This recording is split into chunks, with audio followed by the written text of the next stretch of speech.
നമസ്കാരം, ഡിങ്കൂസ് കിച്ചണിലേക്ക് ഏവർക്കും സ്വാഗതം. ഞാൻ ഇന്നിവിടെ ഒരു അച്ചാറാണ് തയ്യാറാക്കാൻ പോകുന്നത്.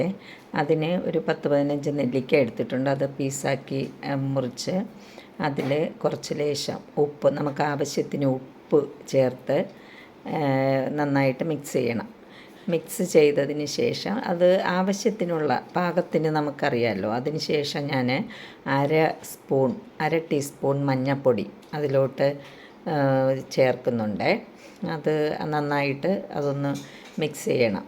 മിക്സ് ചെയ്തതിന് ശേഷം അതിൽ മുളക് പൊടി നമുക്ക് ആവശ്യത്തിന് എരിവ് അനുസരിച്ച് നമുക്ക് എത്ര വേണോ നമുക്ക് ആവശ്യത്തിനുള്ള മുളക് പൊടി ഞാനൊരു 1.5 ടീസ്പൂൺ എടുത്തിട്ടുണ്ട്. അത് മുളക് പൊടി 10 നെല്ലിക്കയാണ് എടുത്തത്. അതിന് ഒരു 1.5 ടീസ്പൂൺ മുളക് പൊടിയും പിന്നെ നമുക്ക് 2-3 പച്ചമുളക് കീറി അരിഞ്ഞിട്ട് അത് മിക്സ് ചെയ്യണം. അത് കഴിഞ്ഞ് നമുക്ക് സ്റ്റൗവിൽ പാൻ വെച്ച് അതിൽ എണ്ണ ഒഴിച്ചിട്ട് ലേശം ഉലുവ ഇട്ടൊന്ന് ചൂടായി വരുമ്പോൾ അതിലേക്ക് നമുക്ക് ഒരു 4-5 അല്ലി വെളുത്തുള്ളി നീളത്തിനരിഞ്ഞത് അത് മിക്സ് ചെയ്ത് അതൊന്ന് ചെറുതായിട്ടൊന്ന് മൂത്ത് വരുമ്പോൾ അതിലോട്ട് നമുക്ക് ഈ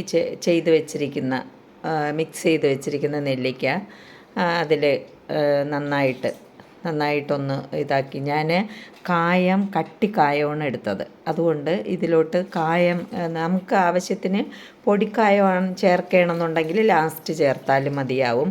ഇതിപ്പോൾ ഞാൻ കട്ടിക്കായം ആയതുകൊണ്ടാണ് ഈ എണ്ണയിലോട്ട് ആ കായവും കൂടെ ഇട്ട് മിക്സ് ചെയ്ത് നമ്മൾ ഈ നെല്ലിക്കയുടെ ഈ മിക്സ് ചെയ്ത് വെച്ചിരിക്കുന്നതും കൂടെ ഇട്ട് ഒരു 2 മിനിറ്റ് ഒന്ന് ഇളക്കി യോജിപ്പിച്ചതിന് ശേഷം നമുക്ക് ഉപയോഗിക്കാം.